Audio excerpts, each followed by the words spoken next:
આજે અમે આવ્યા છીએ સંગળ ઘૂઘરામાં અને અહીંયા આવીને જ શ્રેયા છે ને આ ચીકુનું ઝાડ જોઈ ગઈ તો મને કહે કે મને તું ચીકુ જ તોડી દે. પછી તો મેં એને માન મનાવી કે ચીકુ કાચા છે ના ખવાય અને પછી હું એને લઈ ગઈ નાસ્તો કરવા માટે. તો અહીંયા હું, શ્રેયા અને રાધા ત્રણેય બેસી અને જલેબી ફાફડાનો મસ્ત નાસ્તો કર્યો. તો નાસ્તો કરી અને અમે આવી ગયા છે અહીંયા મંડપમાં અને અહીંયા આવીને જ શ્રેયા છે ને રાધાના ખોરામાં તરત આવીને બેસી ગઈ અને સામે જોવો ત્યારે હર્ષના ઘૂઘરા ચાલુ હતા તો અમે એ જોતા હતા. અને પછી હું અહીંયા ચાય પીતી હતી તો મેં શ્રેયાને પૂછા કરી કે તને ચાય પીવી છે? તો શ્રેયા કે ના, મને કોફી જ પીવી છે. પછી એને જ્યારે કોફી મળી ને ત્યારે એને શાંતિ થઈ. પછી હર્ષિવ અને શ્રેયા છે ને બે આ બોટલથી રમવા માંડી ગયા અને આજે તો શ્રેયા એટલી બોટલથી રમી છે કે વાત જ ના પૂછો.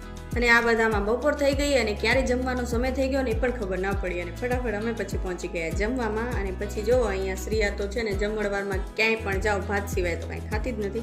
અને પછી જમીને અમે થોડીક વાર અહીંયા આરામ કર્યો અને પાછું જોવો શ્રેયા અહીંયા બધી બોટલ લઈને બેસી ગઈ છે.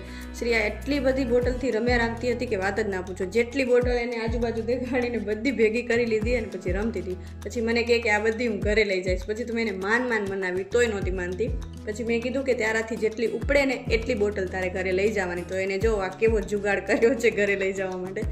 પછી ફાઇનલી માની ગઈ અને આ બધી બોટલ એને જો અહીંયા નીચે રાખી દીધી. અને પછી અમે પહોંચી ગયા અમારા ઘરે અને અહીંયા શ્રેયા કે આ ઢીંગલી ભેગી હું સુઈ જાઉં. તો શ્રેયા ભલે કરે ઢીંગલી ભેગો આરામ, તો મારે તો કરવાનું છે ઘરનું બધું કામ. તો હવે ટાટા બાય બાય.